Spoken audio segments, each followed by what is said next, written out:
एक गाव आम्ही विठोबाचे नाम. बंडूबा सगळ्या महाराष्ट्राच्या बाहेर जर कळाले असेल तर ते स्वामीजीमुळं कळाले. स्वामीजीनं आम्हाला तिकडं नेलं. तिकडे नेल्याच्यानंतर आमच्या वडिलाच्या कॅसेट झाल्या. मी आळंदीत असतो, तो मोठा दुकानदार असतो, कोट्याधीश रुपयाची संपत्ती कमवली असती. पण नंतर मग हे सगळं बदललं, कॅसेट वगैरे बंद झाल्या. त्याच्यामुळे ते कुठंतरी हे झालं. नाही तर ते जर चालू जर असतं तर 100% माझ्या पण कॅसेट असत्या. कधीच त्यांना असं वाटलं नाही की मी एक मोठा कलाकार आहे. काहीच नाही, साधं होतं. मी त्यांची सर मला कधीच येणार नाही. बापच असतो. त्यामध्ये सामाजिक, सांप्रदायिक या सगळ्या विषयावर आपण चर्चा करून वेगवेगळ्या मान्यवर लोकांसोबत भेटत असतो. सविस्तर त्यांच्या मुलाखती सुद्धा घेत असतो. आज आपल्यासोबत आहेत पांडुरंग महाराज गोळेगावकर. हे आहेत सुप्रसिद्ध गायक बंडूबा गोळेगावकर यांचे चिरंजीव. ते सुद्धा या धार्मिक कार्यामध्ये अग्रेसर आहेत. ज्याप्रमाणे बंडूबा गोळेगावकर यांचा एक मोठं नाव, प्रसिद्ध आवाज होता, त्याच पद्धतीनं पांडुरंग महाराज यांचा सुद्धा आहे. बंडूबा गोळेगावकर यांच्या ज्या काही आठवणी आहेत त्याच आपण यांच्याकडून जाणून घेणार आहोत. तर स्वागत आहे. नमस्कार. तर काय सांगाल बंडूबा गोळेगावकर यांच्याबद्दलच्या ज्या काही आठवणी आहेत? कारण की आजही महाराष्ट्र त्यांचे गाणे ऐकून त्यांच्या आठवणी काढत असतो. सकाळी सकाळी त्यांचे गाणे ऐकत असतो. तर काय सांगाल एकंदरीत सांगायचं म्हणजे वडिलांचं जे गाणं होतं ते काय अविस्मरणीय वेगळं गाणं होतं. आणि त्या टायमिंगला सुविधा नव्हत्या त्यांना ऐकण्याच्या वगैरे काही. त्यांची सुरुवातीची एक मूळ त्यांना मला सांगितलेलं आहे असं की मी गाणं कसं शिकलो. त्या संदर्भात मी तुम्हाला पहिलं सांगतो. आमच्या गावात एक मातंग समाजाचे आजोबा होते आणि ते भजन गायचे आणि वडील त्यांची ॲक्टिंग करायची. अच्छा. त्यांना सुरुवातीला भजन वगैरे काय येत नव्हतं, पण ते एक अभंग गायचे आजोबा आणि हे ते ॲक्टिंग करायचे. आणि ॲक्टिंग करून त्यांना असं चिडवल्यासारखं प्रयत्न करायचे.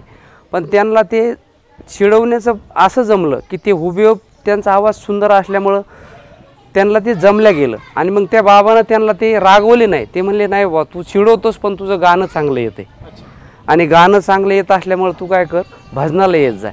मग ते भजनाला मंदिरात जायचे, एक अभंग म्हणायचे, त्याच्यानंतर 2 अभंग म्हणायचे. आणि असं करता करता आमच्या गावात एक नाटक आलं.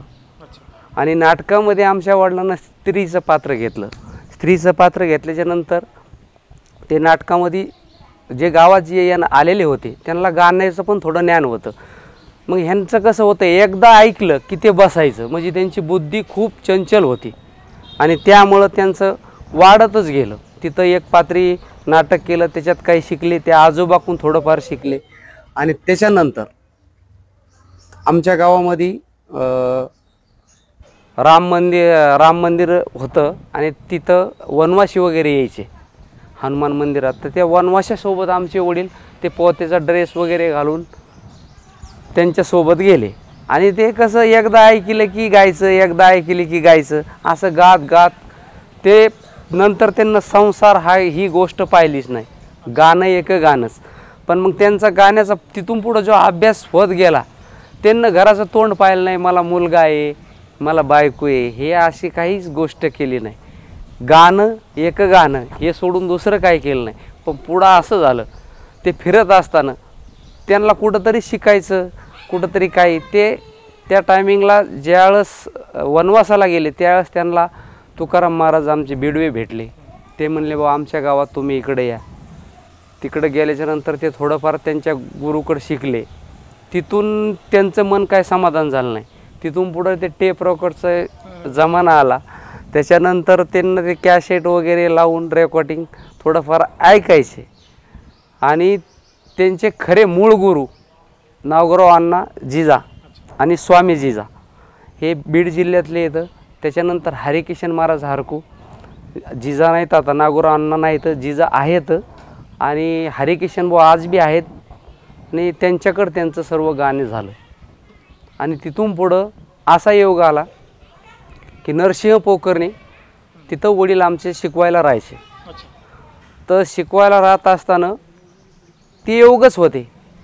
तर तिथल्याच गावातले पंडित श्री दासोपंत स्वामी आळंदीकर हे तिथं आले आणि हे त्यांच्या पाहुण्याला शिकवत होते. मग हे रात्रभर स्वामीजी आराम करत होते आणि आराम करत असताना ह्यांचं गाणं सुरू झालं. आणि गाणं सुरू झाल्याच्यानंतर बुवा ही एवढा मोठा माणूस कोण आहे, हा माणूस तर पुण्याच्या ठिकाणी पाहिजे, आळंदीच्या ठिकाणी पाहिजे, हे दुसऱ्या दिवशी सकाळी चर्चा झाली. मग स्वामीजीने आमच्या वडिलाची गाठभेट घेतली आणि तिथून पुढं आमचे वडील आळंदीला गेले आणि सहज आपलं स्वामीजीचं आमच्यावर खूप मोठं, म्हणजे खूप मोठं म्हणल्यापेक्षा नाही, त्यांची खूप मोठी आमच्यावर कृपा आहे, त्यांचा आशीर्वाद आहे. कारण बंडोबा सगळ्या महाराष्ट्राच्या बाहेर जर कळाले असेल तर ते स्वामीजीमुळं कळाले. स्वामीजीनं आम्हाला तिकडं नेलं, तिकडे नेल्याच्यानंतर आमच्या वडिलाच्या कॅसेट झाल्या आणि सगळ्या महाराष्ट्राला गाणं त्यांचं कळालं. नक्कीच आपण जर पाहिलं तर एक छोटंसं गाव गोळेगाव आहे, त्या गोळेगावापासून सुरुवात झाली, महाराष्ट्रभर पोहोचली. ज्या काळामध्ये प्रल्हाद शिंदे यांच्यासारखा गायक असताना बंडूभाऊ यांचे गाणे सुद्धा कॅसेटवर वाजू लागले होते, महाराष्ट्रभर प्रसिद्ध नाव झालं होतं. पण मात्र आज कुठेतरी एक त्यांचा वारसा म्हणून त्याच पद्धतीनं पांडुरंग महाराज यांचं नाव पुढे आलेलं आहे का? आहे, थोडंफार त्यांचं गाण्याचा प्रयत्न करतोय, वारसा चालवण्याचा प्रयत्न करतोय. आणि छाती ठोकून हे सांगू शकतो की मी गाण्यामुळेच इथं परतुरला आहे. मी आळंदीत असतो तो मोठा दुकानदार असतो, कोट्याधीश रुपयाची संपत्ती कमवली असती, पण मी इथं परतूरच इकडं आलो आणि माझ्या वडिलाचा वारसा मला चालवायला भेटावा ह्या उद्देशानं माझं दुकान पण आहे. पण माझं दुकान जेमतेम करून सगळ्यात मोठी गोष्ट वारसा चालवण्याचंच बघतोय मी आणि तेच करणार आहे. मग ज्या पद्धतीनं त्यांनी अनेक कॅसेट काढल्या होत्या, अजूनही त्यांचे कॅसेट आहेत, मोठमोठे समजा त्यांचे गायन झालेले आहेत, तर त्या पद्धतीनं तुम्हाला आधी कधी वाटलं नाही का आपण सुद्धा कॅसेट काढल्या पाहिजे किंवा आता सोशल मीडिया आहे, आपले सुद्धा काही असे हे पाहिजेत अल्बम्स वगैरे? वाटतं ना, का नाही वाटत, वाटतं 100% वाटतं. पण काय झालं माहिती आहे का, मी त्यांच्या काळात असताना, त्यांच्या कॅसेट चालू असताना एक 4-5 कॅसेटला मी त्यांच्यासोबत पण गायला आहे, परत मी स्वतः काही गायले. पण नंतर मग हे सगळं बदललं, कॅसेट वगैरे बंद झाल्या, त्याच्यामुळे ते कुठंतरी हे झालं. नाही तर ते जर चालू जर असतं तर 100%च माझ्या पण कॅसेट असत्यात. मग आता सुद्धा सोशल मीडियाच्या माध्यमातून जेव्हा बंडूबुवांचे लोक गाणे ऐकतात, अजूनही युट्यूबला आहेत, त्या खाली कमेंट असतात की असा आगळा वेगळा आवाज दुसरा कोणाचाही नाही, पण मात्र तो आवाज अजूनही तुमच्याकडे आहे. लोकांना ती अपेक्षा आहे की तुम्ही ते म्हणून दाखवा. त्यांचं एक गाणं मोठ्या प्रमाणात प्रसिद्ध आहे, एक गाऊ आम्ही विठोबाचे नाव. काय हरकत नाही.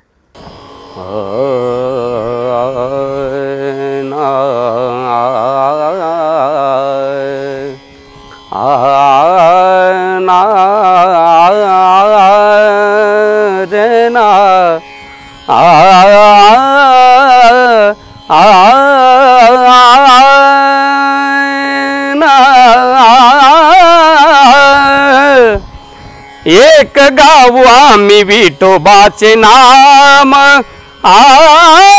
एक गाव आम्ही विठोबाचे नाम. अनिकाचे काम नाही येते, अनिकाचे काम नाही येते, अनिकाचे काम नाही येते, मोडोनी या वाटा सूक्ष्म दुस्तर. मोडोनी या वाटा सूक्ष्म दुस्तर. केला राज्यभार चाले ऐसा, केला राज्यभार चाले ऐसा, केला राज्यभार चाले ऐसा, केला राज्यभार चाले ऐसा, केला राज्यभार चाले ऐसा, मोडोनी या वाटा सूक्ष्म दुस्तर. मोडोनी या वाटा सूक्ष्म दुस्तर. क्या बात आहे. नक्कीच बंडूबुवांच्या ज्या आठवणी आहेत त्या पांडुरंग महाराजांनी उजळून दिलेल्या आहेत. पुन्हा एकदा तोच आवाज आपल्या या ठिकाणी ऐकायला मिळालेला आहे. तर नक्कीच काय सांगाल, म्हणजे ज्या पद्धतीनं त्यांनी संपूर्ण महाराष्ट्र गाजवलं होतं, गोळेगाव पण सुरुवात केली होती, आळंदीपर्यंत पोहोचली होती, तर या सर्व काळामध्ये त्यांनी काही शास्त्रीय शिक्षण वगैरे काही घेतलं होतं का?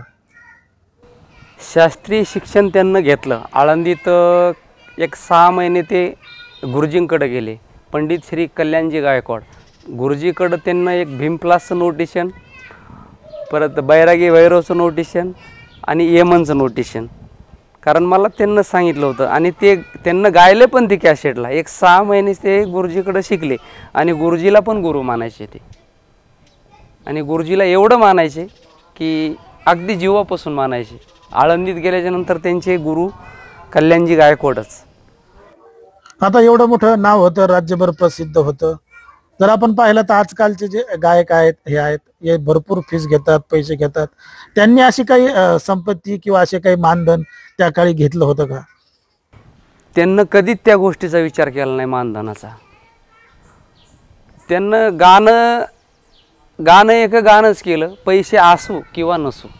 लोक त्यांचा सन्मान करायचे. ज्या टायमिंगला एवढे पैसे लोकांकडे द्यायला नसायचे तरी पण लोक त्यांना सगळे मिळून गोळा करून द्यायचे. आणि असं फिक्स नसायचं की इथं आज कार्यक्रम आहे बंडोबस्त, असं काही नाही. ते गेले की कार्यक्रम सुरू. असं काहीच नाही की सप्तास व्हायला पाहिजे असं काय नाही. बंडोबा आलेत गाणं सुरू. म्हणजे त्या समाजाचं एवढं त्यांच्यावर प्रेम होतं.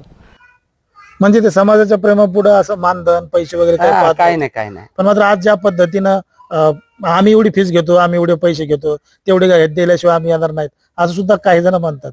या गोष्टीकडे कसं पाहतात? हे आहे, पाहतात सर्वच. पैसे भेटायला पाहिजे.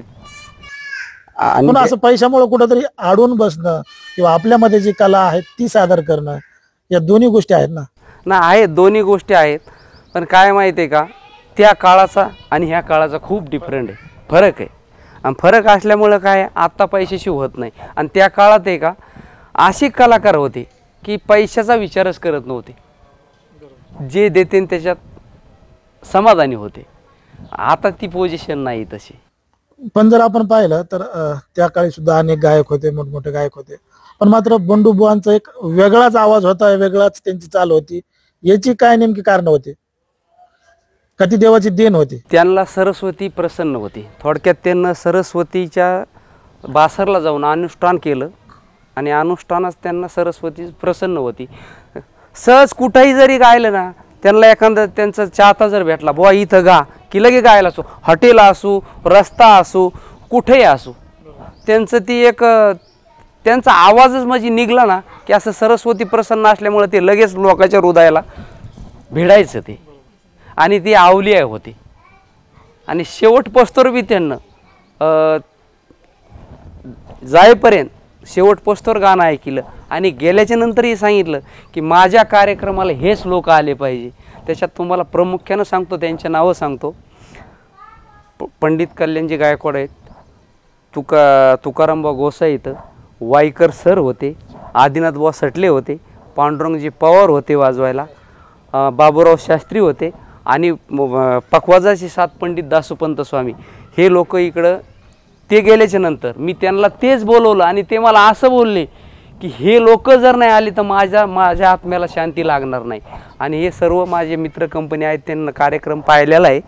मी तेच लोक बोलवले आणि तेच लोक बोलून कार्यक्रम त्यांचा पूर्ण केला. आणि आजही त्यांचं गाणं मला तरी वाटतं, मी आता दिंडीला जातो, पूर्ण वाऱ्या करतो त्यांच्या पाठीमागं, 80% आणि त्यांचंच गाणं चालतं. ते असं गाऊन गेलेत. आणि चंद्रसूर्य आहे तोपर्यंत त्यांचं गाणं अमरच राहणार, हेही सांगतो. कारण ते आणि काही जीवाला भिडणारं गाणं आहे. नक्कीच. तुम्ही आता ज्या पद्धतीने सांगितलं की त्यांना कोणी जर कुठं गाणं म्हणत सांगितलं की म्हणत होते, कुठलाही मोठेपणा छोटेपणा घेत नव्हते. एवढा मोठा माणूस असून सुद्धा त्यांच्या अंगी मोठेपणा नव्हतं, ते सुद्धा कुठेही म्हणत होते.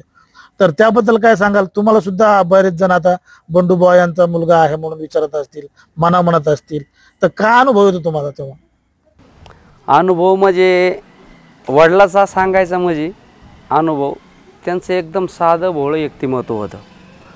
कधीच त्यांना असं वाटलं नाही की मी एक मोठा कलाकार आहे, काहीच नाही. साधं धोतर, नेहरू शर्ट, असं त्यांचं व्यक्तिमत्व होतं की एकदम साधं भोळं आणि सिंपल. कुणीही कुठं म्हणा म्हटले की म्हणायचे. आणि माझं पण तसंच आहे, माझ्या दुकानावर मी नेहमीच गातो. पण आता काय आहे, कुठेही असं रस्त्यावर जरी म्हणलं तर मी स्वर लावून असं हे, कारण काय माहिती आहे का, आता पाण्याचा दृष्टिकोन खूप वेगळा आहे, त्याच्यामुळं स्वर लावून गाणं. पण त्यांच्या अंगातच स्वर असल्यामुळे ते कुठेही त्यांना त्याची गरज नव्हती. त्यांच्या मनात अंगात सरस्वतीच असल्यामुळं स्वर होता, ते बसले की. पण मला तेवढं नाही जमत, कारण काय माहिती आहे का, मला स्वर लावूनच गावं लागते. मी त्यांची सर मला कधीच येणार नाही, बापच असतो, त्याच्यामुळं त्यांची सर कधी येऊ शकत नाही मला. नक्कीच. आता त्यांचं नाव संपूर्ण महाराष्ट्रामध्ये प्रसिद्ध होतं. कधी कधी तुम्ही वेगवेगळ्या ठिकाणी जात असताल, लोक त्यांच्या नावाने तुम्हाला ओळखतात, तेव्हा काय भावना असतात तुमच्या? त्यांच्या नावानं ओळखतात म्हणजे त्यांच्यामुळंच माझं सर्वस्व काय तर आज त्यांचाच माझ्या मागं आशीर्वाद आहे. आणि मी जिथं गेलो, नाही बा बंडोबाचा मुलगा आला तर ते त्यांच्या नजरेनं मला पाहतात लोक, नाही बा मी गेलो म्हणजे बंडोबा गेल्यासारखं लोकाला पण ते पण माझी तेवढी रिस्पेक्ट म्हणजे करतात. कारण काय माहिती आहे का, आज असे गाव आहेत की ज्या गावामध्ये माझे वार्षिक कार्यक्रम आहेत. आणि हे कार्यक्रम कशामुळे येतं की जिथं वडील जात होते आणि मी वडील जात होते म्हणल्याच्या नंतर की मी गेल्याच्या नंतर त्यांना वडील असल्यासारखं वाटते किंवा बंडोबा आलेत आपल्या गावात. आणि आज माझे असे 25-30 कार्यक्रम आहेत. हा, नांदगाव असेल, कोरेगाव वैजुडा असेल, तिकडं आंबी गाव असेल, भरपूर. आणि ह्या परिसरातले आनंदवाडी असन, शिंगवाना असन, माझं स्वतः गोळेगाव तिथं पण तुम्हाला सांगतो आमच्या गावात आमच्या वडिलांवर प्रेम करणारे खूप जण येतं. आणि आज मी त्या गावात कार्यक्रमाला जातो, आमच्या गावातले सरपंच असतील, पोलीस पाटील असतील, ते म्हणतात नाही बंडोबाचं व्हायलाच पाहिजे. आणि आमच्या गावात एवढे भजनाचे चाहते आहेत, मला पण एवढं माहीत नव्हतं की एवढे चाहते आहेत म्हणून. पण तरुण वर्ग एवढा चाहता आहे आता की ते म्हणतात नाही कीर्तन थोडंसं लवकर आटपा, अर्धा तास, पण भजन व्हायलाच पाहिजे. आणि ह्या गोष्टीचा मला पण खूप अभिमान आहे माझ्या गावाचा, की माझ्या गावातले तरुण वर्ग जर गाण्याचं त्यांना जर इतकं जर येडं असेल, मला खूप खूप त्यांचा अभिमान आहे.